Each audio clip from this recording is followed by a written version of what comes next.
Hero abantu banjye rero nk'ibisanzwe ndabasuhuje aho marereye hose mukomeze kugubwa neza. Nk'ibisanzwe ni wa muhungu wanyu Rutson Rutaganzwa Amani, ushobora kuba unzi kuzina rya Kamari na Johnny Bon. Ikindi menya ko ninjye manzi ya mwiza, ninjye ntore yogeye, wongereho cyane. Urumva naje rero nagarutse nk'ibisanzwe, ndagira ngo mbamenyeshe yuko ibintu biracyahari, ibintu biracyameze neza, ibintu biracyaryoshe. Ikindi ndagira ngo nshimire buri wese, nshimire buri muntu wese ufite uruhare mu kuzamuka no gutera imbere ku icano yacu. Buri muntu wese ufite mu ruhare, ndagira ngo ngushimire aho uri hose. Kude chapeau, uri umuntu ukomeye cyane kandi uri umuntu w'ingenzi muri societe, apana ku buzima bwanjye, muri societe muri rusange, kubera ko ndagira ngo umenyeshe ko uri umukozi mwiza w'Imana, kuko Imana igiye gukora inyuza mu bantu, nta handi ikorera mu bantu. So rero niba wifuza iterambere ry'abantu, iterambere ry'umuntu, ukaza ukagera kuri aka gacano ugakubita akantu ka subscribe yawe, ari umuntu ibaze umuntu ukuza akareba ikiganiro cy'iminota 15 se ingaha kamara iminota 4 cyangwa 5, akananirwa gukora subscribe itari mu mutware n'amasegonda 5, numva ko umuntu nawe ishaza rero. Abantu mutagira ishaza, abantu nyine mwifuza iterambere rya bagenzi banyu, Imana ikomeze kubagwiriza, Imana ikomeze kubamugisha. N'umurimo w'Imana, umurimo w'Imana muri gukora.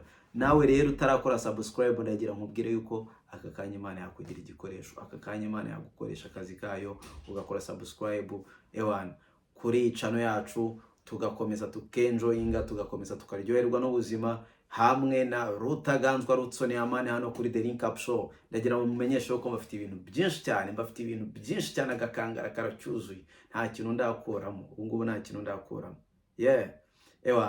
Mukomeze rero, mukomeze mu supporting, mukomeze murebe ibiganiro byanjye, mukomeze n'abatarabibona mubabwire ko hari ahantu biri kubera, mubabwire ko hari agacano kaje guhindura ibintu, mubabwire ko ibintu bimeze neza. Ntabwo mbabeshya, naje guhindura ibintu, especially naje kugorora ibitagororotse, naje kugorora ibigoramye, naje gushyira ibintu ku murongo. Niyo gahunda. So rero bwira mugenzi wawe ngo hari umuntu waje kugorora ibigoramye, hanyuma nawe asimbuke kuri The Link Up Show, ubundi hashye, asimbuke arebe nawe yereke n'abandi. Inkuru nziza ntukayihererane inshuti yanjye, inkuru nziza ntukayihererane, jya ubibwira n'abandi. So uyu munsi rero ushobora kuri kwibaza ngo mbafitiye iki. Uyu munsi ndagira ngo ku bantu turi kumwe ahangaha kuri The Link Up Show tuganire. Uyu munsi mumbwire uko mubona showbiz nyarwanda y'ubu ngubu, ndetse uyigereranyije byibuze na showbiz nyarwanda yo mu myaka byibuze 15 ishize. Mango kumanura guhera ku myaka 10 kumanura, ku bantu bibuka showbiz nyarwanda irimo mutangazamakuru, especially nicyo gihande cya mbere gikennye cyane muri showbiz nyarwanda, uruhande rw'itangazamakuru muri East Africa yose.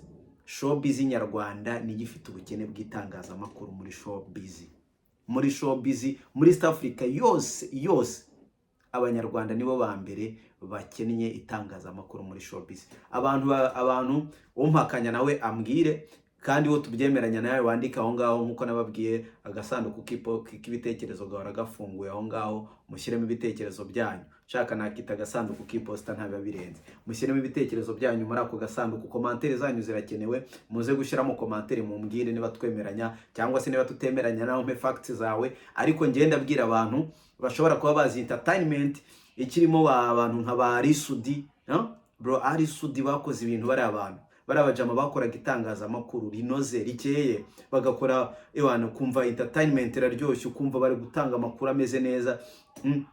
Ikirimo ba Arisudi, ikirimo ba Zig5, abantu babizi Zig5 akora kuri City Radio I think. Nyuma baje nyuma gatoya abantu uza barimo barabivamo. Daddy Casanova, abantu benshi bashobora kuba batabizi ko yigeze gukora kuri Contact FM kera, nawe yakora showbiz, ari n'umunyamuziki. Abantu murabizi cyane itangazamakuru icyo gihe ryari riryoshye, itangazamakuru rimeze neza. itangazamakuru ari umuriro, showbiz yari imeze neza cyane mu ruhande rw'itangazamakuru, ntabwo ryari rikeneye nk'ubu ngubu. Ubu ngubu urareba uribaza abantu njya mbona muri ngo ni showbiz, ukabona ni showbiz, n'abatipe bayobewe n'inda, like niba Bruce Melody uyu munsi ari uri kukugaburira, uwo munsi nyine ubwo muri iyo minsi ni uri kuvuga neza. Nasiba rimwe kukugaburira uzi uri kumusebya. Niba The Ben ari uri kukugaburira, abatipe man mukuri tangazamakuru mutungwe naryo, mwe kugaburirwa n'abantu ngo kugira mu bavuge abagize icyo babima, ubwo nyine mwanya ari wo mwanya wo kubasebya, ugasanga abajama. Niyo mpamvu abatipe ntabwo muri gukora itangazamakuru, muri gucuruza amatiku. Showbiz nyarwanda muri gucuruza amatiku. Ndagira mbabwire ko naje kugura ibintu. Showbiz nyarwanda muri gucuruza amatiku vraiment. Bro, mushobore mureke ibintu byo kutubeshya, muri gukora itangazamakuru, mushobore mujye kurangura uburozi Kibungo, mucuruza uburozi, kuko itangazamakuru ryo ntaryo. Abantu muri showbiz nta kivamo kabisa, especially uruhande rw'itangazamakuru. Abantu benshi murabyibuka kera abanyamakuru bari barimo abantu mubizi kera kuri za Sarusi, abantu mwumvaga za Sarusi, abantu mwumvaga cya kiganiro cyabaga Sunday night, abantu mwibuka za Sunday night, abantu mwibuka za ikiganiro cyitwaga Route 66 kuri Kiss FM, I mean kuri inshuti ya bose City Radio. Abantu mwibuka ikiganiro nuzi yakoraga cyo cyitwaga gute, abantu mwibuka abajama bitaga Lil Pac na DJ Scream kera cyane. Abo tipe ba showbiz kiryoshye, ba Paxson aribwo bari kubizamo, nabo bameze neza cyane. Super Paxson nubwo hari igihe adupfunyikiraga akatubeshya ngo akatubeshya agafata nk'ikiganiro, ari ukuntu Paxson ari umuntu badupfunyikiye kera byatari. Urumva twari tutaramenya ibintu uko bimeze, bwo akatubeshya. Hari ukuntu yatubeshyaga icyo gihe Paxson yakoraga kuri radio, abantu muri contact inshuti ya bose City Radio, ntabwo ndi kwibuka neza, ariko ahantu radio nuza Paxson yakoragaho, hari ukuntu yajyaga tubeshya, ndabyibuka. Hari ukuntu yajyaga tubeshya akavuga ngo araza guhamagara nka Rick Ross, noneho agafata nk'ikiganiro Rick Ross yagiranye n'undi munyamakuru runaka, akagafata nk'ikiganiro like yagiranye n'umunyamakuru nko kuri phone runaka. Ku icyo gihe hari amaradiyo menshi nyine muri Amerika, hari amashow usanga nyine bavugisha abahanzi n'iki, agafata nk'icyo kiganiro, noneho agakuramo ijwi rya wa muntu wavuganaga na Rick Ross, noneho Paxson akaba ari ushyiramo ijwi rye. Paxson akatubeshya ko yahamagaye ngo Rick Ross, akatubeshya icyo gihe ahamagaye abahanzi benshi. Yaratwemeje byatara, ariko byabaga biryoshye, nta matiku yabaga arimo, wumvaga ari ibintu bimeze fresh. Naho ubu ngubu abatipe mwitwa ngo muri showbiz, imana muri gucuruza amatiku vraiment, muri gucuruza amatiku, muri aho ngaho muri guteranya abahanzi, muri kubahondanisha imitwe. Noneho dufite abatipe nawe twa ngo bari muri showbiz, nyoberwa n'ibinyamakuru bakubita imirimo. Bihera kuki? Urasanga umuntu ari kujya kugereranya abahanzi, ngo umuhanzi ngo yarenze uyu man, agafata feedback zo kuri YouTube vraiment, ibaze feedback zo kuri YouTube, ngo uyu muhanzi ngo urabona ngo ureba ngo afite ngo niugira ngo views nyinshi ngo kuri YouTube, ngo urabona ngo uyu nguyu ngo agira views nizi ngo kuri YouTube, ngo afite subscribers abanaba kuri YouTube, ngo afite subscribers abanaba kuri YouTube, ngo uyu nguyu afite followers abanaba kuri Instagram. Ubwo ngo ugahita uzana ngo wabonye ikimenyetso cyuko ngo umuhanzi man uri munyamakuru kikwere. Byibuze wabuzi umwanya YouTube iriho muri music streaming platforms, ntabyuzi. Uzarebe YouTube umwanya iriho muri music streaming platforms, uzamenya yuko udakwiriye kujya kugeranya abahanzi uhereye kuri YouTube. Kuko ugiye kujya kureba kuri YouTube wasanga Diamond arenze Davido, wasanga Diamond arenze Burna Boy, kuko ibaze ko Burna Boy akiri muri miliyoni hafi enye, Diamond afite miliyoni 10 z'aba subscribers. Urumva, wasanga Diamond arenze Wizkid, wasanga Diamond arenze bano batipe barenze ubona bo muri Nigeria, wasanga Diamond arenze just ko Diamond hari indirimbo nyinshi nzi cyane, ajya rushana Chris Brown viewers, murusha viewership.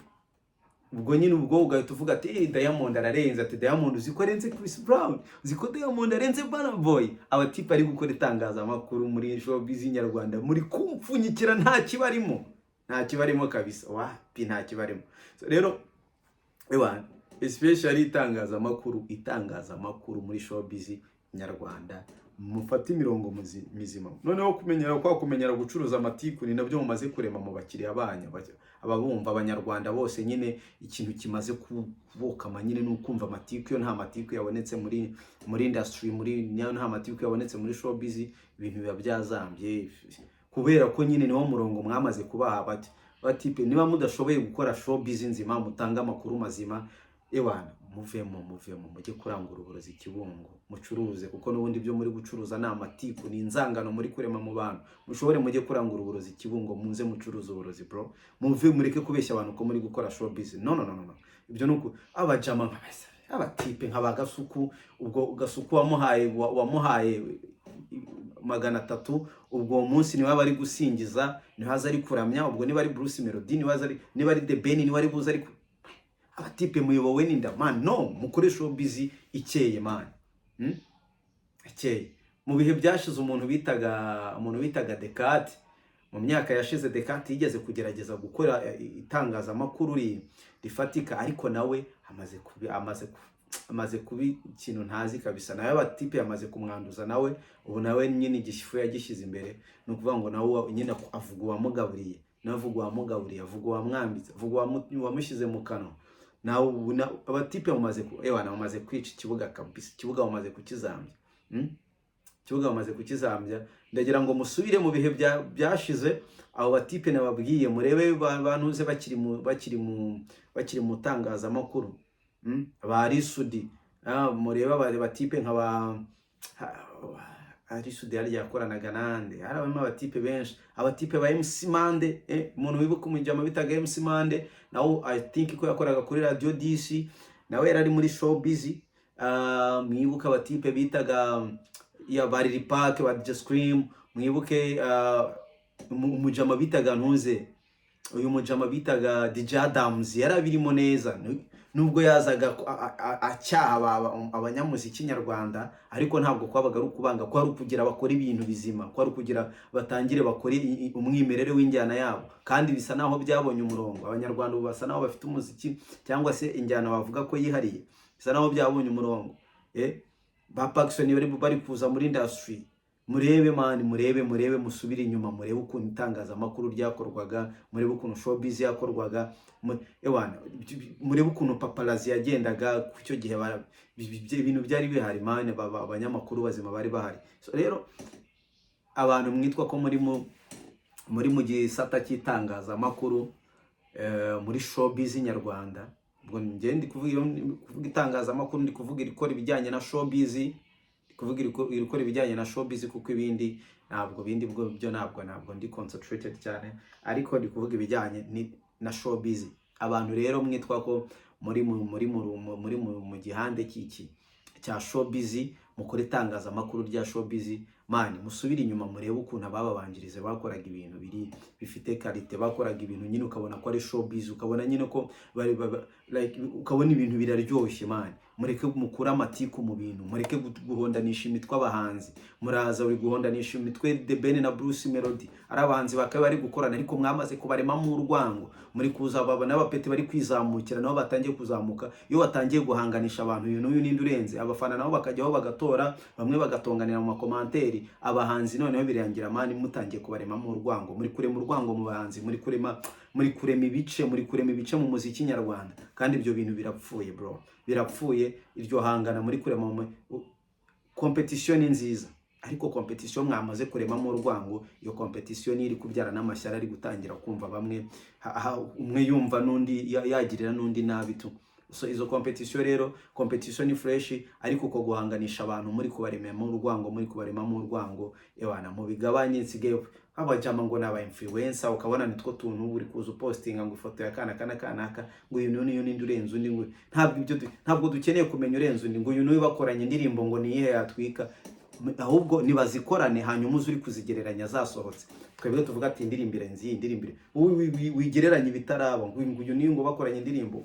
Muve mu buzima bwo kwimagina, mukora ahubwo mukora ibigaragara, muvuga ibigaragara, muvuga ibintu bifatika. Muve mu bintu bibi. by'amatiku bro, muve mu bintu by'amatiku mukora itangazamakuru rizima.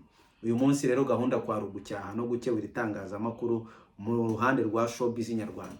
Icyo kintu mubanze mukirebe, icyo mbeshye muri commentaire mukimbwire, kandi icyo mvuze cy'ukuri nacyo muri commentaire mumbwire ngo urakoze cyane urabakewe.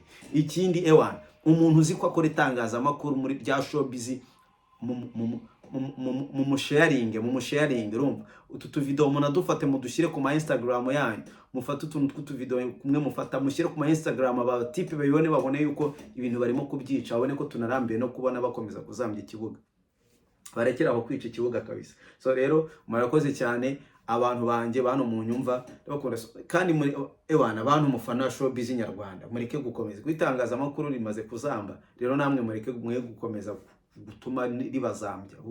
Abafana basigaye bahanganye, bafitanye urwango ko abafana kumva umufana ewana wa Bruce Melody afite urwango umufana wa The Ben, umufana wa The Ben afite urwango umufana wa Bruce Melody. So rero aha mbere ariko ndacyafite byinshi cyane byo kugorora byo muri industry nyarwanda, muri muzika nyarwanda, muri showbiz nyarwanda ndacyafite byinshi cyane byo kubabwira ko muzika nyarwanda, industry nyarwanda ewana showbiz nyarwanda yuzuye amafuti menshi kabisa, biratandukanye no mu byashize. So rero ewana mukomeze mugubwe neza, mukomeze mugira ibihe byiza. Niba utarakora subscribe wibyibuke neza, ukore hasi urebe, niba uri mushasha utarakora subscribe urebe hasi gutyo ukuntu ukubete ugoraga subscribe kawe, ukande no kukazogera kugira ngo ibiganiro nzajya nzana, ibiganiro nzajya nkora biryoshye hano kuri The Link Up Show, ko ndacyafitiye byinshi cyane bijye bikugereraho ku gihe. Ndabakunda kandi ndabemera abantu banje, mukomeze kugubwa neza abantu banje, muri abantu nimwe bantu nzi basobanutse, byonyine kunkurikira ntabwo ari ukwibesha man. Ya nibuzi yuko umwe mu bafana ba The Link Up Show, ntabwo wayobye, ndagira nkubwire kuri ahanyaho. So rero komeza ugubwe neza, kandi inkuru nziza wamenye ujye uyibwira n'abandi. Ubwo The Link Up Show ugomba kuyisharinga. Murakoze cyane, ibihe byiza mfura, ndabemera muri abantu banje.